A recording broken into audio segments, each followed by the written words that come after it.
Louis Vuitton is the most expensive and reputed luxury fashion brand in the world.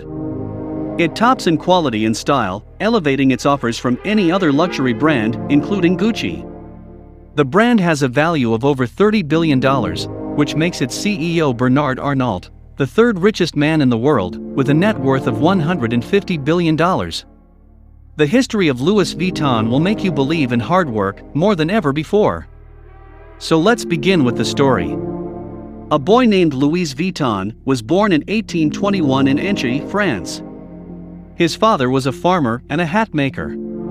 So Louis started helping out his father in farming, since he had no other option. He used to work in farms every day from dusk till dawn.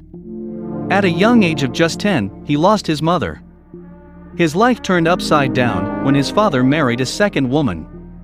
And similar to what we see in most of the fairy tales, Louis' mom was as cruel as that. After 3 years of a highly troubled life under his stepmom, Louis decided that he will not bear with the situation anymore. So he fled from his home all the way from Inchy to Paris, barefooted and starved. He was lucky enough to find work as a laborer with some craftsmen and artisans.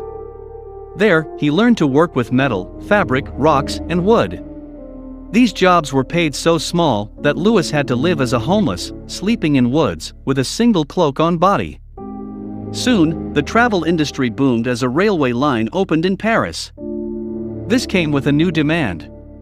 People wanted to have custom-made boxes for a variety of products that they used to shift from one place to another. Moreover, they needed laborers who would pack their luggage suitably to avoid any breakage. Louis decided to work in the trade industry. Luckily, he met Monsieur Marichal. He was a craftsman who hired Louis as an internee. Louis started focusing more on learning skills than earning money. He grew his skills amazingly and became the favorite employee of Marichal. Soon, he got selected as the personal box maker of Eugénie de Montijo, the Empress of France. He grew more and more in skills and experience. It took him 1 year to start his own business. At that time, the boxes had same style everywhere.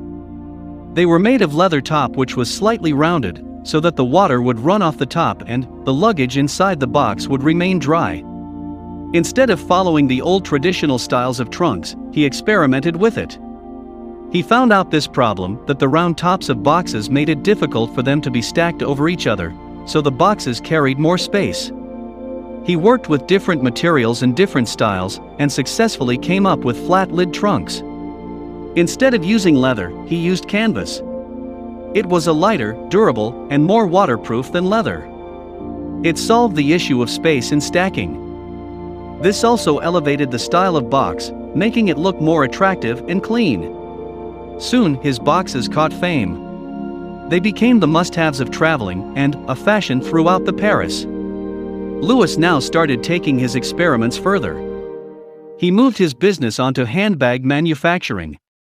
At that time, handbags were not so common. They were so big and heavy to carry. Moreover, they were seen to have caused injuries to ladies. As the business grew, Louis passed on this task to his son Georges Vuitton. Georges designed handbags from the canvas. They were lightweight, easy to carry, and colorful, to match with the dresses of ladies.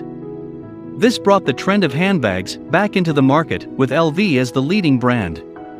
Like father, like son, Georges also continued experimenting with new ideas. Soon he came up with the idea of boxes with a tumbler lock.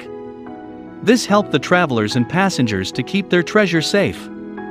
This changed the industry trends, again bringing forward the importance of Louis's brand. But then, there came a twist in the story. France at that time was still struggling with the Napoleonic War. Louis's family, including many other farmer families of the area, were held in bankruptcy. The Louis family was forced to leave its business and its property in Asnières, and they had to move into a refugee camp inside Paris.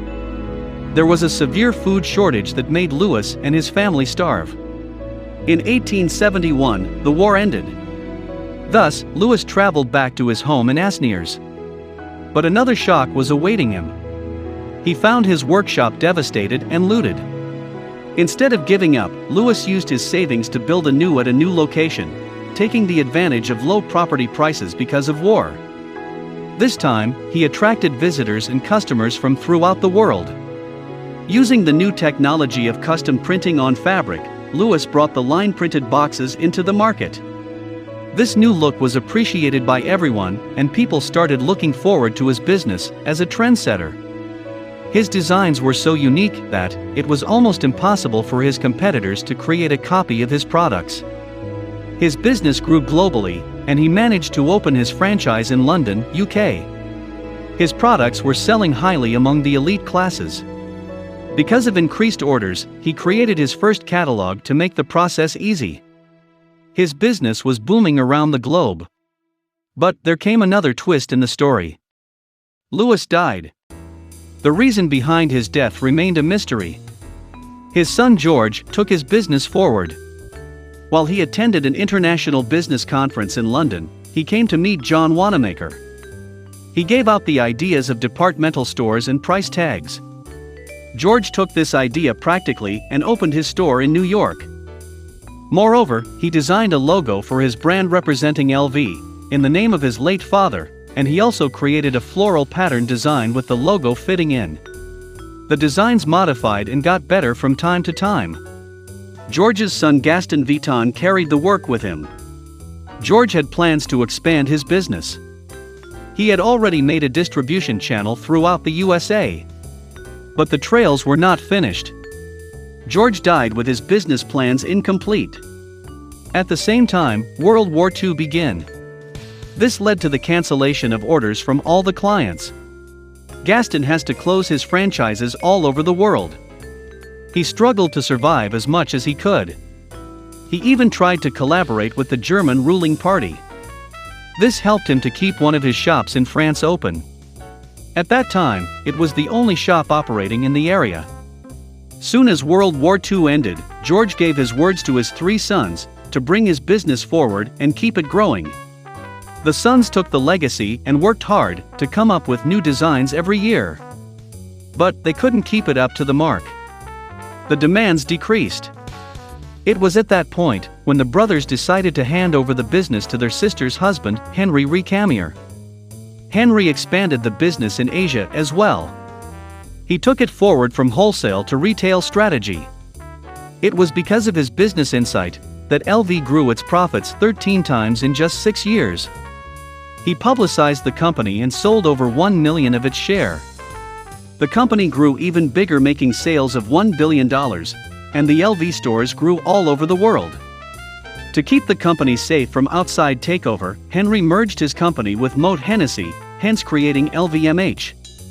But he went into dispute with its president. Henry hired the property developer, Bernard Arnault, to take his side in a dispute. But Bernard controlled the interest of LVMH secretly. Henry and Bernard got into a legal fight. The court gave power to Bernard, and Henry had to let go of the company. Soon after this, LV started to shrink its circle of influence. After Yves Carcel became the leader, he started following in the footsteps of Louis Vuitton in expanding business. On its 100th anniversary, he invited 6 designers and recreated the old monogram and designs. These attracted fashionistas from throughout the world. Thus, company regained its previous position. By now, Louis Vuitton has become the largest luxury brand in the world. This story starts with a homeless boy setting the foundation for a multi-billionaire company. It gives us the lesson of struggle and consistency. Do you like the video? Subscribe to Success Dose and press the bell icon for more.